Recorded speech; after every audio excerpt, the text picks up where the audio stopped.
Ce jour-là, la ménagère monte à l'étage, mais en ouvrant la porte de la douche, elle voit l'impensable. La copine de son patron, mais pas comme d'habitude. Ses yeux brillent de haine, sa bouche crache du feu. C'était un démon. « Qu'est-ce que tu fais ici ?» gronde-t-elle d'une voix glaciale. La ménagère, tremblante, « Rien, madame. » Puis elle fuit à toute vitesse vers le salon.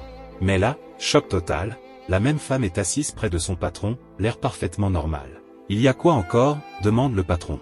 Une fantôme, dans la douche. Le patron monte en courant, mais dès qu'il sort, la copine se tourne vers la ménagère, le visage plein de colère, « Qui t'a autorisé à entrer dans ma chambre? Si tu dis un mot, tu seras viré. » Puis elle hurle, « Dehors !» La ménagère s'exécute, mais arrivée à la porte, elle se souvient de versets bibliques puissants contre les forces du mal. Elle ferme la porte, lève la voix, la Bible dit qu'il prépare une table pour nous devant nos ennemis. Devant les démons. Je te défie au nom du Dieu vivant. La femme se lève pour riposter, mais la ménagère ne lui laisse pas le « Puissance des enfers, qui es-tu? Tu ne passeras pas cette ligne. Je suis enfant de Dieu. Et les portes du mal ne prévaudront pas. » La copine commence à se tordre, des douleurs lui traversent le corps. Elle serre les dents et crie, furieuse, « Arrête ça !» Le patron revient dans le salon. Il reste figé, surpris par la scène.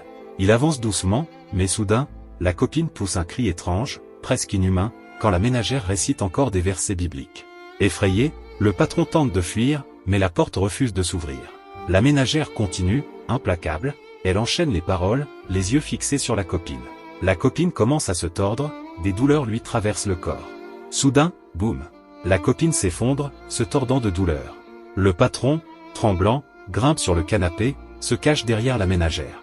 Mais elle ne lâche pas. Elle proclame, la Bible dit, si quelqu'un est en Christ, il est une nouvelle créature. Les choses anciennes sont passées. Les choses nouvelles sont arrivées.